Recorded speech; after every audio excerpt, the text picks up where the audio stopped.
Hello, and welcome to the fourth English Today Business DVD. In this DVD, you can watch another 4 episodes of our story, On the Job, followed by the business skills section that looks at another aspect of win-win language. We'll then look at the following language topics. Describing the stages in a business transaction. Expressions used at international business fairs. The language and delivery techniques used in presentations. So, have fun and enjoy your viewing.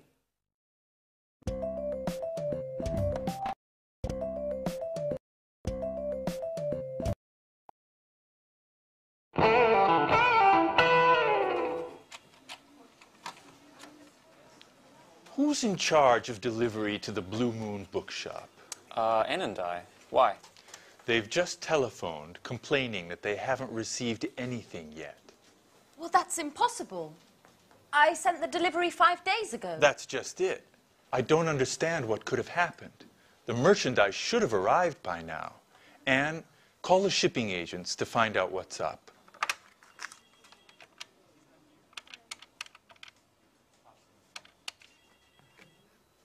Hello, am I speaking to Fast Shipping? This is Anne Baxter from Pilgrim Publishing. I'd like to follow up on the merchandise we sent 5 days ago. Sorry? What? That's impossible. There must be some mistake. You can't have delivered it. Our client has just telephoned saying that they haven't received anything yet. Okay. Okay, I'll take a look at the paperwork and get back to you. Yeah, bye-bye. Well, Fast claims that the goods were signed for by the consignee. Rachel, go get the bill of lading. We need to look into what caused this mistake. Gary, are you sure you provided the exact address? Certainly, I still remember it. It's 35 Lafayette Avenue, Orange. That's it, all right. What about the duty? Do you remember paying it? Duty? Excuse me, Mr. Stevens, but we're EU members and aren't required to pay duty. Merchandise is free to move between the member states, and duty is no longer required, nor is documentation. EU? What does Europe have to do with it? Excuse me, but Orange is in France, isn't it? Good God, Gary. Blue Moon is in Orange, but not in France. Orange is a city in Massachusetts, USA. Call the bookshop immediately. What an idiot. That's why I paid less on freight charges than was budgeted.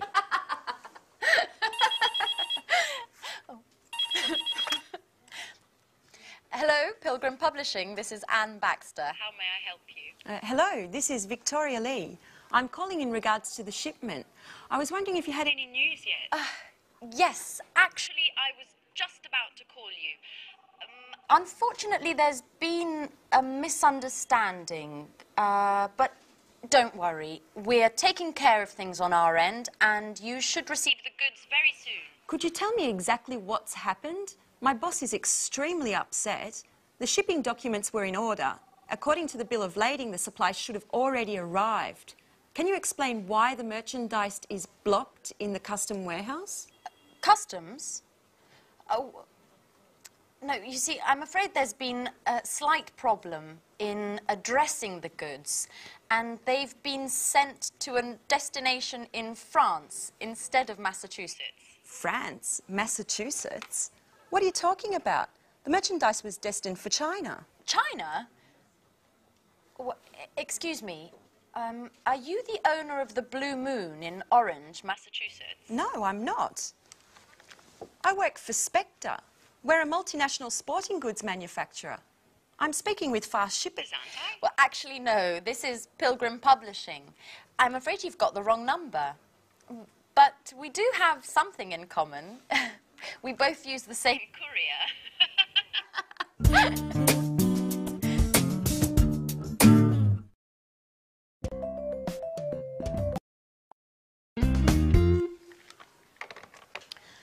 Life is funny. I dial a wrong number, and who do I call? A publishing house. Maybe it's fate. Nice young woman as well. What was her name?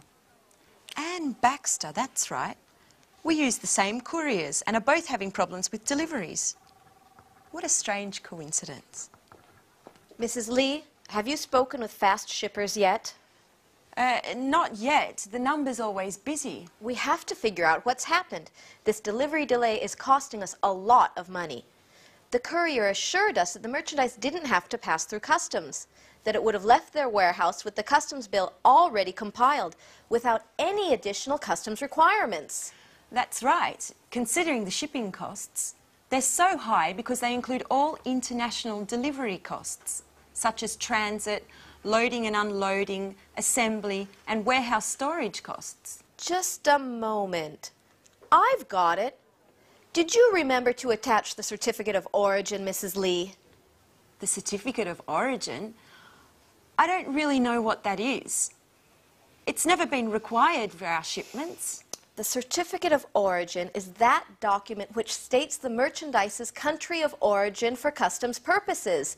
It's absolutely necessary for companies doing business in countries which don't belong to the EU, provided upon customs officials' request. And China is one of those countries. I'm sorry, Mrs. Collins. I didn't know. I swear it. Up until now, I've never taken care of shipments. This is going to be one very expensive mistake.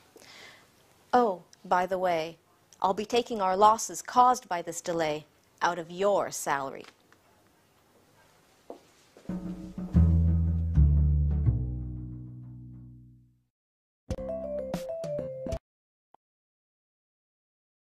Orange, France, Orange, Massachusetts. Well, that's an understandable mistake. But Orange, China? You see what can happen if the goods are addressed to the wrong place. It can be very costly, as we saw in the video. Now, let's look at that process of buying and selling, that transactional process, and the commercial documents which are related to that. But first, do you know other terms for the word goods? Other ways of saying goods. There's products, merchandise, and also freight. Do you know that? Freight. F-R-E-I-G-H-T. Yeah, all four of them we use. Products, goods, merchandise, and freight. So let's look at that process now. And imagine that we are a buyer, a potential buyer. We would like to buy something. And so we contact a seller. Look at the screen, which will give you the list of the documents which we would need to do this transaction. The first one is the buyer makes an enquiry. Now, enquiry can be written with an E at the beginning or an I, an inquiry. So what's that? Well, that's to ask if goods are available, what the price of those goods are, what the conditions of delivery are, and also what the terms of payment are. So we as the buyer make an inquiry. Now, the potential seller sends back another document which is called the offer or the quotation. In that document, the seller offers to sell us the required goods, the goods that we have ordered at their price and with their conditions. After that, we as the buyer decide if we want to go ahead. And if we do, then we make the order. That's the third document, the order. Now, in the order, we have all the full particulars and details of the goods that are to be supplied by the seller. So we have the inquiry, then the quotation, and now the order. After the goods are then packaged and they are prepared for transportation, usually we contact a shipping agent. Now, a shipping agent are the people who actually organize the transportation of merchandise. And they're also called freight forwarders. You see that word again? Freight. Freight forwarders or shipping agents. Now, that can be by sea, by land, or by air, depending on where the goods are going and what the goods are. Okay, So we decide to make the order. Now, the actual process involved at the beginning of payment starts with what we call a pro forma invoice. A pro forma invoice. Now, this is like an ordinary invoice, but in fact it's not the real one. It has all the details of the transaction, but it's not yet the real invoice. And that's often given to shipping agents who are doing the transportation. The most important document of payment is the invoice or the bill. Now, in the invoice, it's the document that describes the goods, the freight, the merchandise, the quality of that, the quantity, and the price. Also, the terms of payment and the delivery. And the invoice is sent to the buyer with the goods. It accompanies the goods. Then we, as the buyer, have to actually buy the goods, and to do that, payment takes place. Now, the safest way to pay for goods is still the letter of credit. And this is used extensively because it's the safest way. Because why? Because what it is, and it's an agreement between two banks, the banks of the buyer and the banks of the seller. And when the two banks agree, it's a much safer condition of payment. And as you heard in the video, you heard the words consignor and consignee. Well, the seller is the consignor and the consignee is the buyer. Okay? I hope that gives you some idea of what the whole selling and buying transaction is about, and also the main documents that you need in that process. Okay? Great. So, see you again in the next lesson. Bye.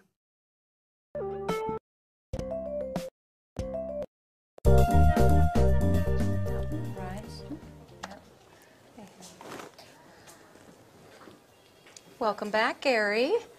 How was the International Book Fair in Frankfurt? Great. I cultivated a number of interesting contacts that could lead to great opportunities. I also participated in a very important conference on the current state of affairs in the international book market. Oh, do tell, Gary. Yes, okay, but just a brief summary because I've really got to get going. Mr. Stevens wants a report on the trade fair ASAP, and I've been away for 3 days, so I've got a ton of work to catch up on. In any case, a number of the top company representatives from the largest international publishing houses participated. The most interesting presentation was surely that of John Schumann, one of the top experts in the publishing sector. And what did he have to say? Excuse me, just a moment. It's one of my contacts from Frankfurt.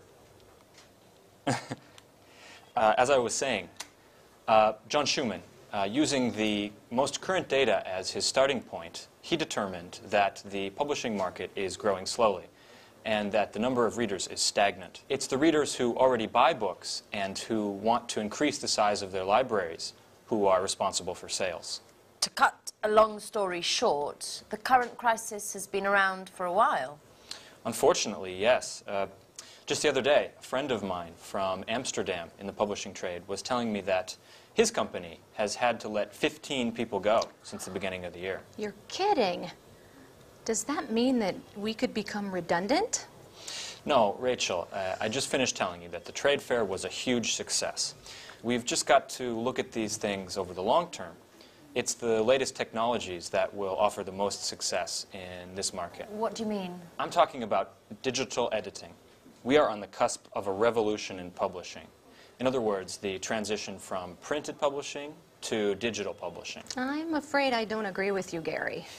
Internet, email, CD-ROM, DVDs, and all electronic gadgets put together will never substitute the joy of reading a book.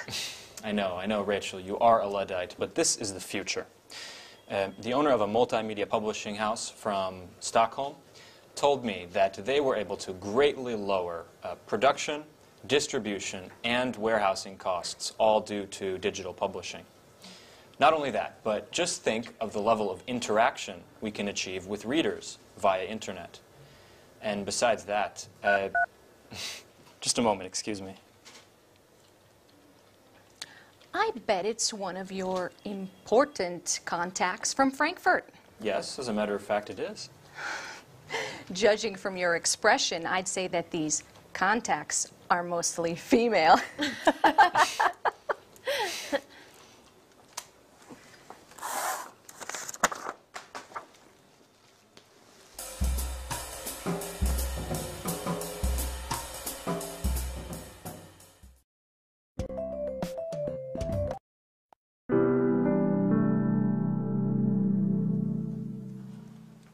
Oh, hi, Victoria.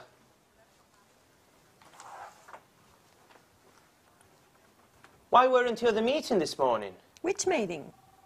The meeting that Mrs. Collins called with all the department heads to come to grips with the situation. And I quote, to discuss the means with which we can improve both production and company efficiencies. No one told me anything. I bet she did that on purpose, my darling boss. She wanted to get back at me for a mistake I made on a shipment. She always keeps me out of the loop on all the important developments and makes me do the work of a secretary. I hate her. Come on, Victoria, chin up. Things will get better. I'm not sure about that, Paul. Anyway, tell me, what did you discuss at the meeting? Well, you can imagine the tone that Mrs. Collins used. She prefers cold and distant. She urged us all to work even harder to overcome this difficult moment for the company. According to her, we should be working 24/7, 365. Listen to this. She told the warehouse manager to calculate the efficiency of workers more precisely as they go about their tasks, and if necessary, to lengthen their hours. Then she invited Mr. Rover, the personnel director, to evaluate the necessity of any new hiring.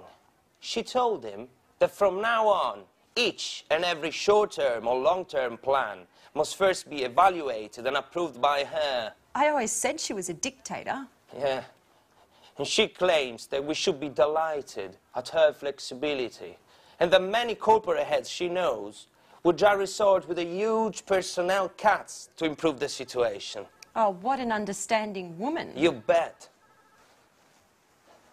Then she added that companies need to meet deadlines and to work within strict budget in order to keep clients satisfied and remain competitive in the market. Finally, referring to you, she reminded us all that delays and errors in projects are absolutely unacceptable.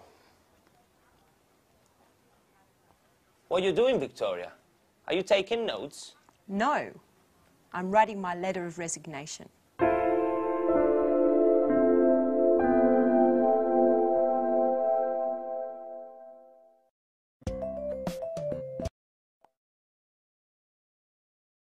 Did you hear what she said?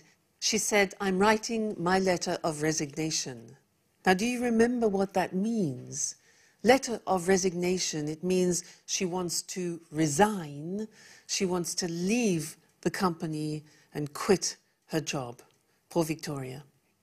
Well, let's now turn back to what we said at the beginning of the lesson, which was international fairs, and look at some of the language which is useful for you related to those. Now, if you decide to represent your company in an international fair, you are called an exhibitor. Look at the screen. An exhibitor. And what you have in order to display your things is a stand. It can be small, it can be large, but it's a stand. Also, we use booth. Now, when you go to the fair, the hard work begins because you have to set up or build the stand. Then, when it's ready, you display, which means to show, you display your goods, your products, or your services. Then at the end of the week, usually it's a week, you take down the stand. Now, if you're on the stand, it's really hard work, and I want to help you with some phrases that can be useful when visitors are walking past. Now, as they walk past, you often want to invite them onto the stand. Sometimes they will talk to you directly, but other times they just want to come on and look around. So you could say, do come in and have a look around. Have a look around. Now, another thing we use, which is very nice, is please feel free to browse. Please feel free to browse. Browse, which is also computer language, it means to look at things calmly. Okay? Now, obviously you don't want to abandon them, so you could say, if you need my help, don't hesitate to ask. If you need my help, don't hesitate to ask me. Okay? Now, obviously, with potential clients, there comes a time where you will be talking about prices. So, often a question that they will ask you is, what price discount do you offer on large quantities? Price discount, okay? Or what discount do you offer on upfront payment, which is an American term, or cash in advance, which is the British term. So that means you pay upfront, you pay before receiving the goods. Now, when you're answering questions like that, it depends on the person you're talking to, because they might be from Japan, from Germany, from America. So an important question to ask is, which currency would you like me to quote you in? Which currency? It could be yen, it could be pounds, it could be French francs, for example. So which currency would you like me to quote you in? Now, you could also say, for example, our price is X works, fob, or chief. Now, these might be familiar to you. They are the specific Incoterms. Incoterm means the international contract terms. Okay? Let's move on. Payment. Now, that's an important consideration. The question could be, what are your terms of payment? And you might want to answer, well, we usually work with a letter of credit. And as we said before in the previous lesson, a letter of credit is probably the safest term of payment. Then delivery questions could be, how long will it take you to deliver after confirmation of the letter of credit? Other possibilities are, they will ask you, what are your delivery conditions? Can you shorten your delivery time? Now, shorten means reduce it. So can you shorten your delivery time to, for example, 15 days? And another thing is transportation. Which freight forwarders, do you remember that? Shipping agents. Which shipping agents or freight forwarders do you use? Now, if you have to produce things, then you could ask the question, for example, or state, we need 60 days production time. Another word for production time is lead time. So we need 60 days production time, lead time from receipt of the letter of credit. That's very important. These conditions are extremely important to state at the beginning of your business relationships. Then, when you've talked and when it's time for the client to leave, you exchange business cards. So you could say, here is my business card with our company details. You can reach me on this number anytime during office hours. Notice we say you can reach me, you can phone me, you can contact me. Then after the fair, you can say, for example, let me know if you need anything, or give me a call if you have any queries. Queries, another word for questions. Don't hesitate to contact me if you need help. Okay? And then just wish them have a good trip back, because they've probably traveled from another country. All right? Well, I hope that helps you in some way to deal with the situation when you're on the stand. And good luck, because it's really hard work. Okay, thanks very much, and see you in the next lesson. Bye.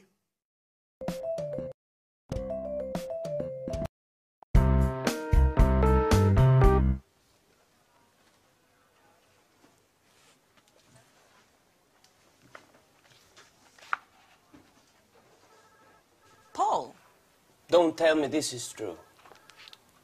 Are you really going to leave? yes, Paul. I just can't stay here.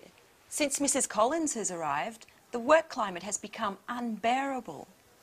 She never misses an opportunity to humiliate me and to assign me the most demeaning tasks. And what are you going to do now?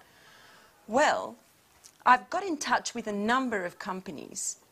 This afternoon, for example, I have an interview with a publishing house. Publishing house? You're not going to become an author, are you? Precisely. You know it's always been a dream of mine. I don't think the interview is going to focus on my literary talents. But, Paul, you look awful. What's the matter? I'm a bit concerned about things. We're having a meeting with the major shareholders of Spector to take a look at the balance sheets. And is that a problem? Well, as you know, the year-end balance sheets provide an overview of the economical, fiscal and fiduciary effectiveness of our management. And I certainly hope that scrutinizing the books won't uncover inconvenient discrepancies that could lead to a change of a company leadership. What exactly are you referring to? As you know, things haven't been rosy lately, even if there has been a slight improvement in share prices during the last quarter. However, at the same time, the outstanding debts to our suppliers have also increased. In other words, our revenues don't cover our expenses. The situation is serious then. That's right. I'm afraid we'll need to resort to additional outside financing. I've been calculating the various balance sheets entries to understand what's causing our debts and try to develop a plan of attack to get our weak points under control. The results are anything but encouraging.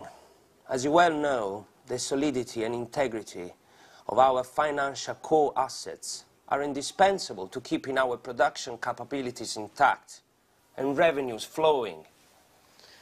I certainly wouldn't want to be in your shoes at the meeting. No kidding. I'm predicting lightning and thunder. I wish I didn't have to participate. Perhaps I could come down with a sudden case of flu or something. How about kidney inflammation accompanied by high fever caused by a highly contagious virus mysteriously present in the company? You'll laugh, but now that you won't be here, I'll have to double the work. By the way, they don't happen to need someone else at the publishing house you were speaking about. So you're a secret author as well? No, but I can do a lot of things. For example, use a computer, make photocopies, send faxes. That should be enough, shouldn't it? What a clown. I'm going to miss your jokes, Paul.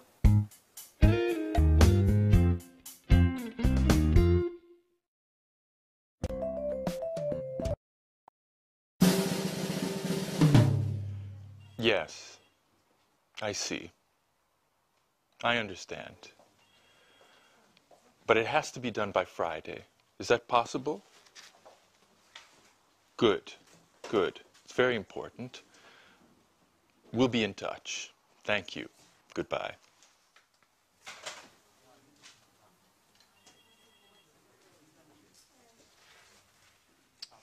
Mrs. Lee, you've got an exceptional CV. Well, thank you, Mr. Stevens. I don't quite understand why you left Spector. According to this, you were in a position of considerable responsibility. That's true. I was very satisfied with my job at the beginning. I had a very prestigious position and many high-profile projects were sent my way. However, once Spector was taken over by a Japanese multinational, things just took a turn to the worse. My boss was let go, many of my colleagues were transferred, and I was relieved of my duties. And of course, well, maybe I shouldn't tell you. Please do. No reason to be afraid. Well, the truth is, I just didn't get along with my new boss. I appreciate your frankness. Sincerity is one of the main qualities that I look for in my employees. But tell me, Mrs. Lee, how are your bookkeeping, invoicing, and administrative skills? Excellent, I would say. But I wanted to speak to you about Are you familiar with the publishing market? Yes, to a certain degree. But as I was saying, ever since I was a child, I've always been fascinated by... You can tell me about your dreams at another time, Mrs. Lee. Currently, we're busy with our year-end balance sheet, and I need a well-trained assistant to prepare an assessment of our administrative expenses and to study our assets and liabilities. You, considering your experiences, appear to be a perfect fit. Well, thank you, Mr. Stevens. But once this emergency has blown over, I was wondering if perhaps you could take me into consideration as Yes? as an author. I'm quite talented. My literature professor at university used to encourage me. This is not a school, Mrs. Lee. I got in touch with you to speak to you about our marketing office. That's what I'd like to hire you for. Please don't be offended, but keep your dreams to yourself for the moment. As far as books are concerned, we can get started on the bookkeeping immediately. Certainly. But later? We'll see. We'll see.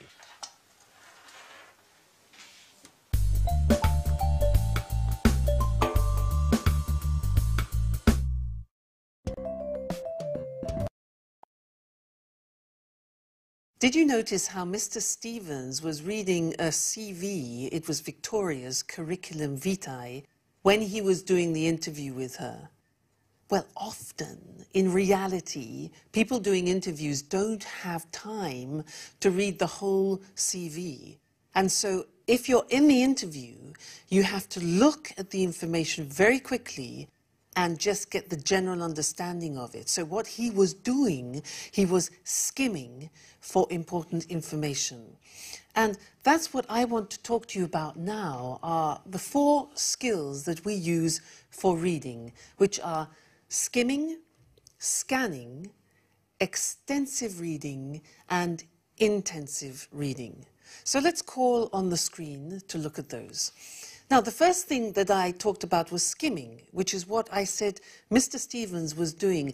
And that means that you read quickly in order to get the most important information or to get the gist. The gist is the general understanding, the most important information, to get the gist. And this is what you will do in your job, for example, if you have to read a newspaper quickly, magazines, business and travel brochures, for example. So you read them quickly to pick out the important information. That's skimming. The second one is scanning. Now, we use scanning in order to extract particular information, a particular piece of information. So, for example, if you want to see a particular television program, you scan it. If you want to think about travel, if you want to see what train or what plane leaves a train or a plane schedule, you scan it and pick out the particular information important for you. Also, a conference guide. When there are many speeches, you scan and pick out the one relevant to you. So that's skimming, scanning. What about extensive reading? Now, extensive reading is the type of reading you use when you want to obtain a general understanding about a subject. So, for example, it could mean for you reading a market strategy book, or a novel, or a magazine article which is related to your job. So, extensive reading for general understanding. And the last one is the intensive reading, and that is for very close, very accurate reading for detail. And that's where you read for every word. It's important to understand every word and every fact, obviously. And in this case, you would use it with like a bookkeeping report, very important to look at the details, an insurance claim, or for contracts. Terribly important to read every word. That is intensive reading. So remember that when you're in your workplace, it's important to be able to move between skimming, scanning, extensive reading and intensive reading. Sometimes in English you are tempted to want to understand every word, so you use the dictionary. It takes ages. It's just not necessary. Remember, check on what the task is that you want to achieve and then choose whether you need to skim or scan, and don't bother about the words that you don't understand. Go for the particular information. All right? So happy reading. Bye and see you in the next lesson.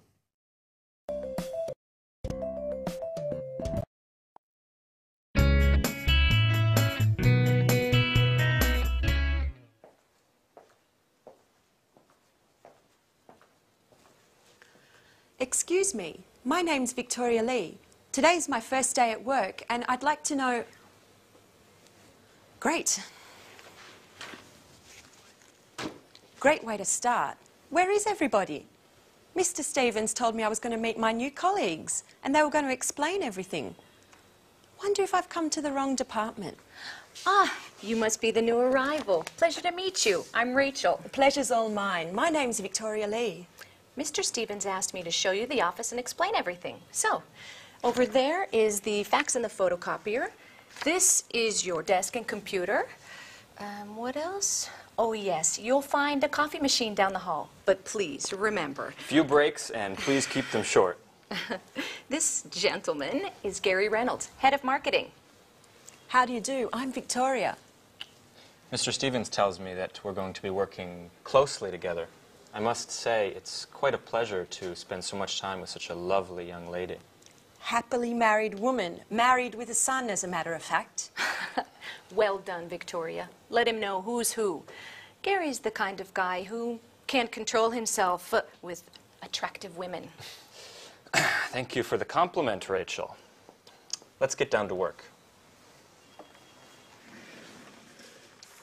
Here's an analysis of last year's investments. As you can see, we've consistently improved our bottom line in all sectors, even if, as far as I'm concerned, we need to move more aggressively into the market.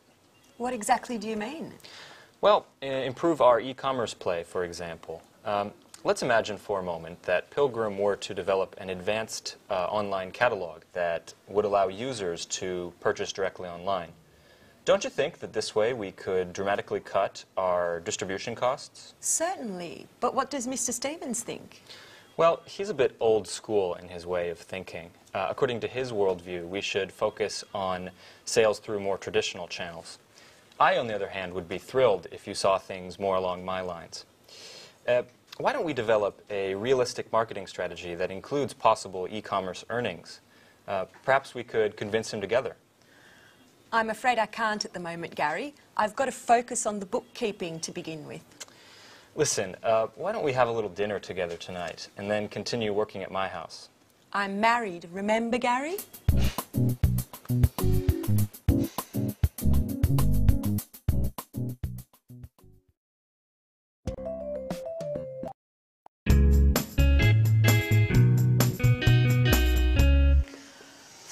Statistics, accounts, reports. Not much has changed from Spectre. And I was hoping for a more creative position. See you later. Oh, hello. You must be the new hire. I'm Anne Baxter. I'm Victoria Lee. I recognise your name. Have we met before? I don't think so. Or perhaps we met at the Red Lion pub. I often go there with my friends. No, it doesn't sound familiar. Actually, I have a son, so I don't get out much. But still, I've heard your name before. Just a moment, now I remember. We met on the telephone when I was still working at Spectre. We both had that problem with our courier, Fast. Oh, yes. Oh, yes, I remember now. You were having problems with a shipment to China. Gosh, what a coincidence. Well, who would have ever thought we would end up working together? So, how are things going? Well, it's still too early to say. Today's my first day at work. Oh, well, I presume you've already met Gary. Yes, earlier. We're working on a project together. And I bet he's already invited you out to dinner. Yes, as a matter of fact. And he's probably told you that he loves working with charming young girls such as yourself. Yes, and how do you know? He always uses the same line. He did the same with me. How original. Well, I'm pleased that you've joined us here, and, well, I hope we'll become great friends. Yes, well, I'm sure we will. You're very nice. And who knows, maybe that telephone call was destiny.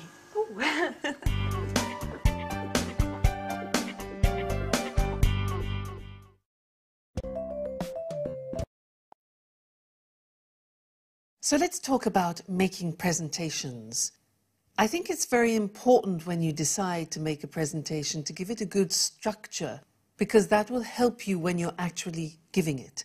So let's look at some of the language which will help you give the presentation structure, okay? And let's call on the screen to help us with that.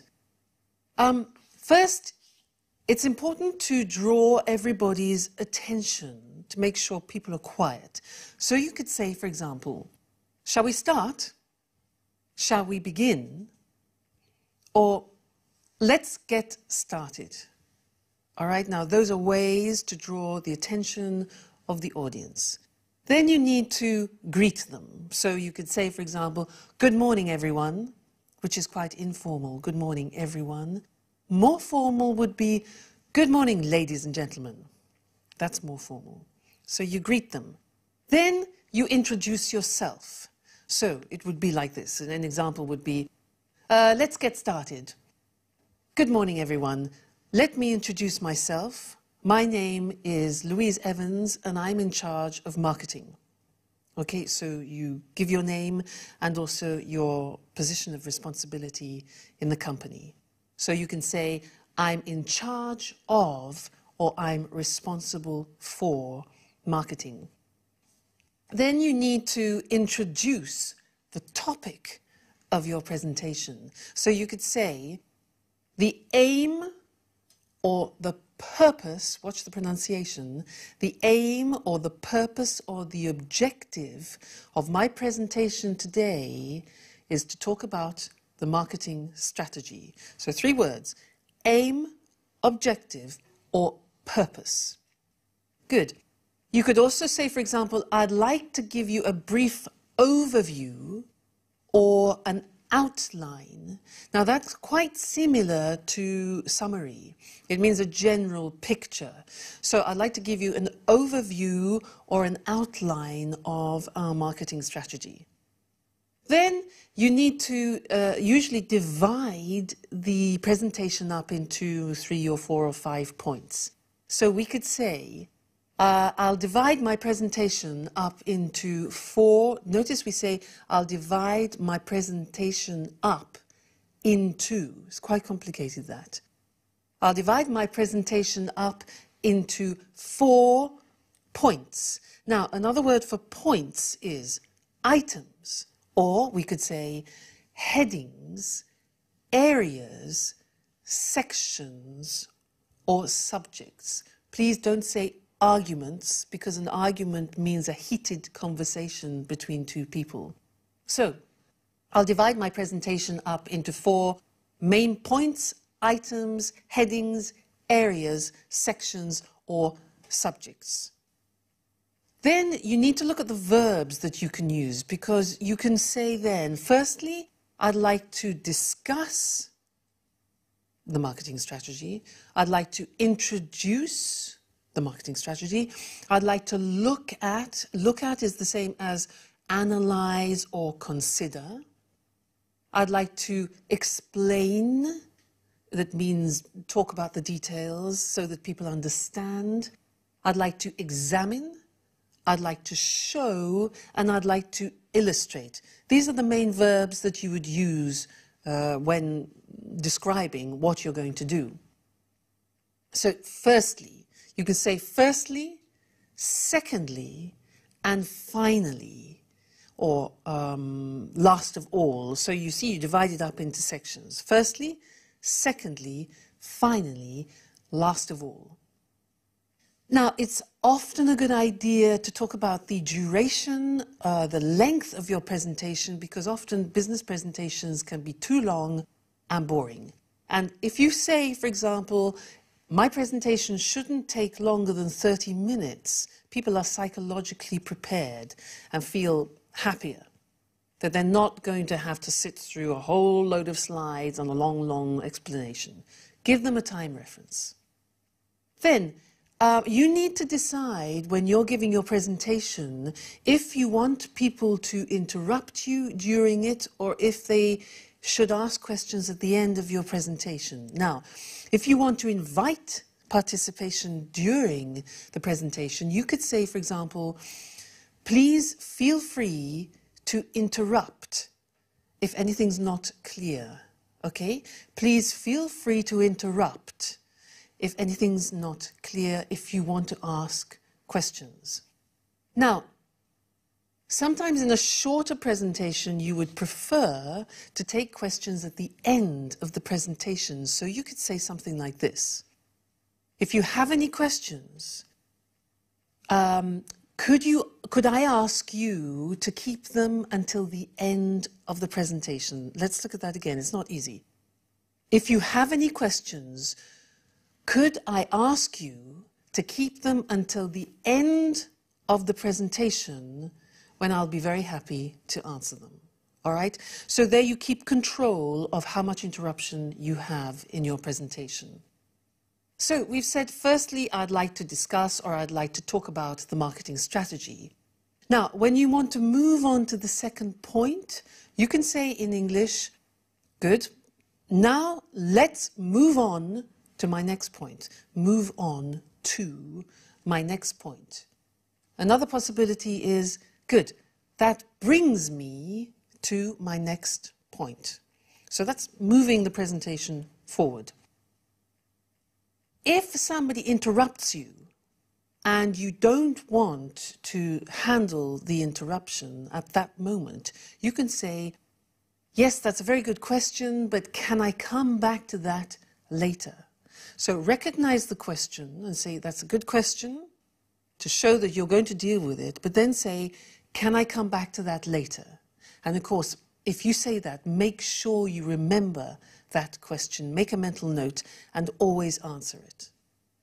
Then, to conclude the presentation, you can say, I'd like to finish by saying that, or I'd like to conclude by saying that. Or you can say, in conclusion, I think we should, in conclusion. And the very last things to say are usually, thank you very much for coming. Thank you for your attention is not necessary because you're doing the work, they're there to listen to you. So it's just better, I think, to say, that's it, which means it's finished. And thank you very much. Thank you very much for coming, or thank you very much. All right? So I hope that helps you with your future presentations. Remember, structure is very important and it will help you remember things more clearly. So good luck with any presentation that you do in the future, and good luck in general with your business English. Bye.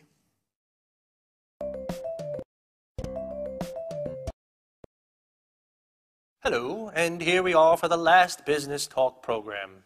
Hi there. Today we'll look again at win-win language, but this time we'll concentrate on the language of negotiation and small talk. We saw last time that those three fundamental points, organization, simplicity, and appropriate language, are very important in any context. But let's have a look now at how win-win language can produce positive results in a negotiation. Eric and I are going to act out an example of a supplier asking for a price increase to cover transport costs. As you listen, keep in mind team spirit and a positive approach. Listen, James, I'm afraid we're going to have to increase the cost of our deliveries to you. We can't go on delivering at the price we agreed last year. The cost of fuel is too high at the moment. I'm sorry, Carol, but I can't accept any changes to our agreement at the moment. But James, we're losing money on every delivery we make. We have to do something. I think my company would prefer to look for another supplier in that case. I'm really not prepared to change what we agree. I'm sure other suppliers will be just as expensive, and you know we've always met our deadlines. No. Either you keep to your agreement, or I'm going to look for another supplier. Now, this was a typical I win, you lose situation. Okay, now let's have a look at a possible outcome if win-win language had been applied. Listen, James, I'm afraid we're going to have to increase the cost of our deliveries to you.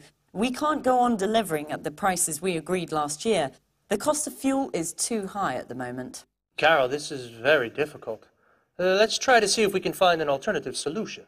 Good idea. Why don't we try to break down your costs and see if we can help you make some savings? Well, as I said, the problem is simple. It's the high cost of fuel. How about trying to reduce the number of trips? If we can order in bigger quantities, surely you can save on the fuel. It might be possible. Give me some time to make some calculations. Okay, shall we talk tomorrow and see if we can reach an agreement that works for both of us? The result in this situation is very different. Eric was friendlier in his approach and didn't immediately turn down my request. First, he tried to find out exactly what I wanted. Yes, the idea is to look for alternative solutions that make both parties happy. Let's have a look now at how the same language I used in the negotiation can also work in a more informal situation like a business lunch. This time, we're deciding where to go for dinner this evening. A clear I win, you lose situation would be... What would you like to do this evening? I'd like to go to a fish restaurant. Unfortunately, my wife doesn't like fish. Well, I'm sure the restaurant will serve something else for her. Well, yes, all right. I know a good fish restaurant. Could you pick me up at the hotel? Yeah, sure. This time I'll apply some win-win language. Let's see what happens. What would you like to do this evening? How about going to a fish restaurant? Does your wife like fish? Unfortunately, she doesn't. No problem. Why don't we try to find a restaurant that your wife likes that can offer me some good fish as well? Great idea. I think you'll like her favorite restaurant. They do fish, too. Fine. Let's meet at the restaurant. I can take a taxi from the hotel. Oh, of course not. We'll pick you up at the hotel. Okay, well, we haven't got time for anything else today, so goodbye. Bye-bye.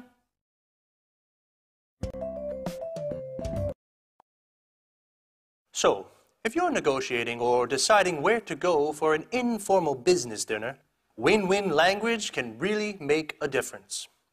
Let's have a look at the 4 phrases used in both win-win situations that made this difference. How about trying to reduce the number of trips? Why don't we? Why don't we try to find a restaurant that your wife likes? Let's try to see if we can find an alternative solution. Shall we? What time shall we meet? When placed at the beginning of a sentence, these phrases involve the other person and keep them involved in the conversation. Even in informal situations, it's important that no one comes away feeling they've lost. So this technique can be very useful. The key to small talk is simplicity. Use open questions. Where did you go on holiday last year? They keep the conversation going. Try not to use closed questions. Did you go on holiday last year? They only require a yes or no answer, which can often finish a conversation. Prepare some simple responses to things that people may tell you. That's interesting. Congratulations. Oh, how terrible. That's too bad. Fantastic. Amazing. Most important, prepare an appropriate way to say goodbye. I think it's time for me to get back to the hotel. Thank you for a lovely evening. I'm afraid I have to be leaving soon. I still have to finish some work. It's been wonderful meeting all of you. Well, it's been really nice talking to you. Use win-win language and everyone